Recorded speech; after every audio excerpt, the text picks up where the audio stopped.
کہ آج کی تاریخ جب مانسون سیزن بھی شروع ہونے والا ہے، انڈیا کے پاس کتنی کیپیسٹی ہے، کتنی صلاحیت ہے کہ وہ پاکستان کا پانی کتنا روک سکتا ہے، اور یہ شارٹ ٹرم کی بھی بات کریں یا اور لانگ ٹرم کی بھی بات کریں، آپ بتا سکتے ہیں، سمجھا سکتے ہیں؟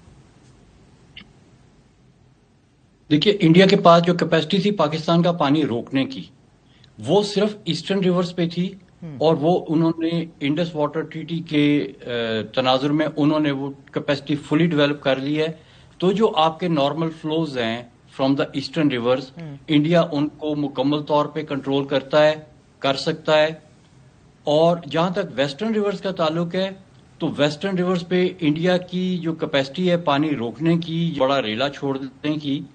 وہ آلموسٹ نیگلیجیبل ہے اس وقت.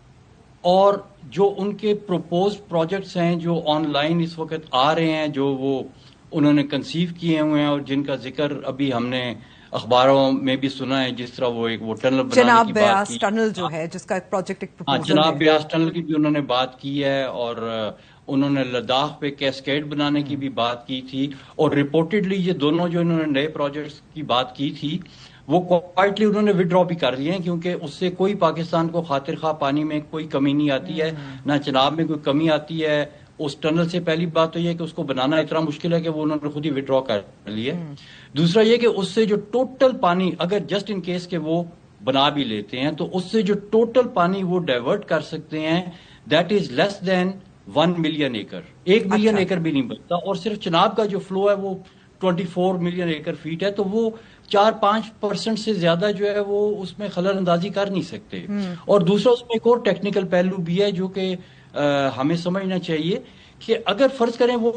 ٹنل بنا کے پانی کو ڈائیورٹ کرتے ہیں، تو ان کے جتنے بھی ہائیڈرو پاور کے پروجیکٹ چناب کے اوپر لگے ہوئے ہیں، اور بائی دا وے سب سے زیادہ ان کے ہائیڈرو پاور پروجیکٹ ہیں ہی چناب کے اوپر، جتنا پانی وہ ڈائیورٹ کریں گے اتنا پانی ان کے ہائیڈرو پاور میں سے بھی کم ہوگا. تو دیٹ مینس کہ اگر وہ پانی نکالتے ہیں تو وہ کورسپونڈنگلی اپنی ہائیڈرو پاور کی جو کیپیسٹی ہے اس کو بھی امپیکٹ کر رہے ہیں. Before that impact reaches Pakistan, it reaches them. تو اسی لیے پھر وہ اناؤنس کرتے ہیں فار پولیٹیکل ریزنز، اور پھر اس کو وڈرا کر دیتے ہیں کہ نہیں اس میں تو ہمارا اپنا زیادہ نقصان ہو رہا ہے. تو اس لیے فیوچر میں بھی جو آپ کی یہ ویسٹرن ماؤنٹینز ہیں، جن میں سے آپ کے ویسٹرن ریورز آتے ہیں،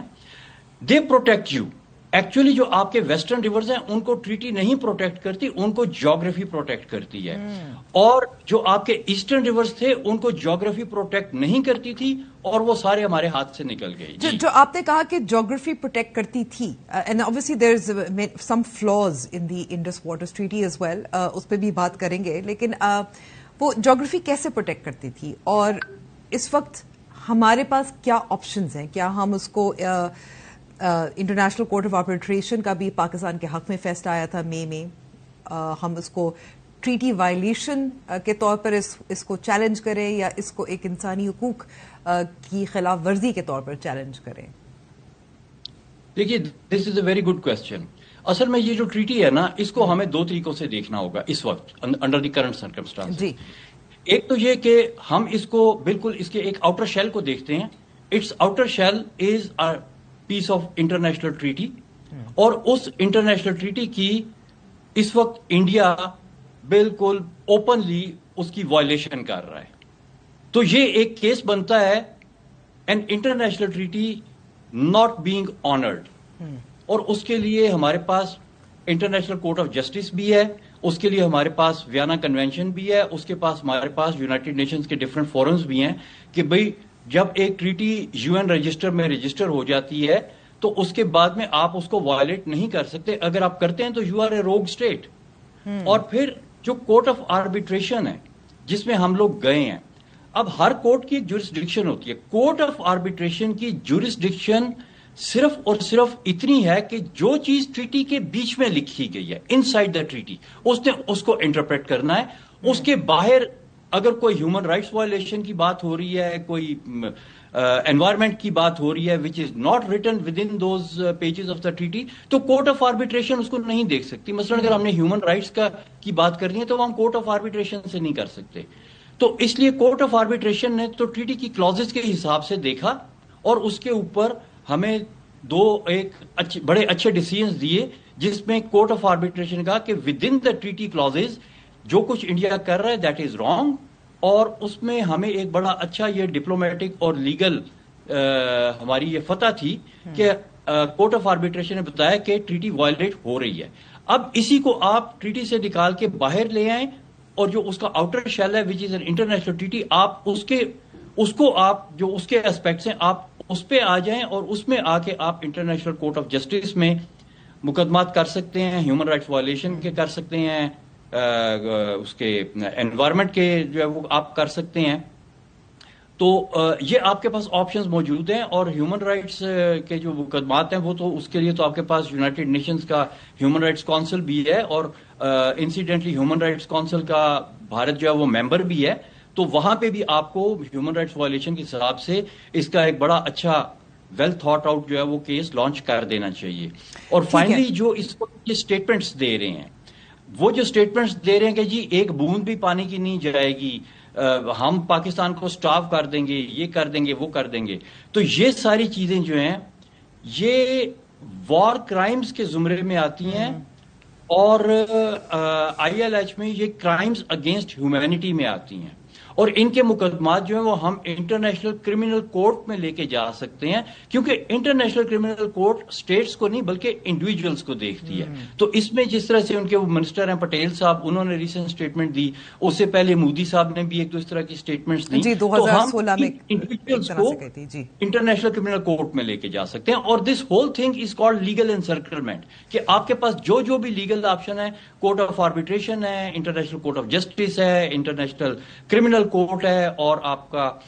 human rights human rights council, ان سب میں آپ سائملٹینیسلی ان کے اوپر لیگل اٹیک کریں. جی ٹھیک ہے. اب آخری سوال اس پہ، آپ نے ایک اچھی اسٹریٹجی دی ہے کہ پاکستان کا وقت اس کے پاس کیا آپشنز ہیں، اور ملٹیپل لیگل اور انٹرنیشنل فورا پہ اس کو لے کر جا سکتے ہیں، لیکن ایک سینیسزم بھی آپ کو نظر آتی ہے. آپ دیکھتے ہیں کہ جس طرح سے اسرائیل پہ جو قانونی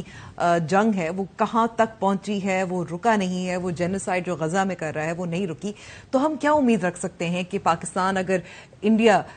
کی جو سٹیٹمنٹس ہیں یا انڈین منسٹرز کی سٹیٹمنٹس ہیں اس کو ہم وار کرائم ڈکلیئر کروا دیں یا ہیومن رائٹس وائلیشن ڈکلیئر کروا دیں، تو اس سے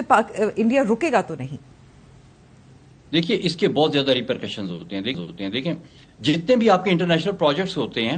ایون ڈومیسٹک پروجیکٹس بھی جو ہوتے ہیں، اس کے بیچ میں ایک رسک اسیسمنٹ ہوتی ہے. اور یہ جس قسم کے پروجیکٹس کی بات کریں کہ ہم کو بہت بڑے بڑے پروجیکٹس کریں گے، وہ پروجیکٹس کرنے کی انڈیا کے پاس ٹیکنالوجی نہیں ہے. They have to involve businesses and technologies from overseas.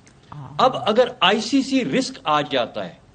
تو دنیا کا کوئی انٹرنیشنل بزنس اس چیز میں انوالو نہیں ہونا چاہے گا جس میں اس کے انڈیویجول جو ہیں they become part of I C C risk. اسی طرح سے جو ہیومن رائٹس وائلیشن کا رسک ہے، اگر وہ آ جاتا ہے، انوائرمنٹل رسک آ جاتا ہے، تو ان کے پروجیکٹس کو انشورنس نہیں ملے گی. اس قسم کے رسک کو انشورنس کور نہیں کرتی. اور اگر کوئی مقدمہ ہم کر دیتے ہیں اور اس میں ان کمپنیز کا بھی ہم انڈیویجولس کے نام ڈال دیتے ہیں جو ان کے ساتھ پارٹیسپیٹ کرتی ہیں اس وار کرائم کی امپلیمنٹیشن میں، تو وہ جو رسک ہے وہ بہت بڑا ہے. اور اس کی وجہ سے پھر صرف یہی نہیں ہے، باقی جو دنیا کے بزنسز ہیں، جو ٹریڈ ہیں، جو باقی ایگریمنٹ جو انٹرنیشنل کمیونٹی میں ہو رہے ہیں بٹوین دا کنٹریز، جن میں انڈیا بھی شامل ہے، ان سب کے اوپر ایک بہت بڑا نیگیٹو امپیکٹ آتا ہے. پیپل ول بیکم کیئرفل کہ یار یہ لوگ تو وہ ہیں جو ٹریٹیز کو وائلیٹ کرتے ہیں، ٹریٹیز کو وائلیٹ کرتے ہیں. ڈاکٹر حسن، کیونکہ میرے پاس وقت ختم ہو گیا ہے، یہاں میں آپ کا شکریہ ادا کرنا چاہتی ہوں، لیکن جو آپ نے تجویز پیش کی ہے کہ اس کو جنگی جرم اگر قرار دیا جا چکے تو کس طرح سے اکنامک کاسٹ انڈیا پہ امپوز ہوگا،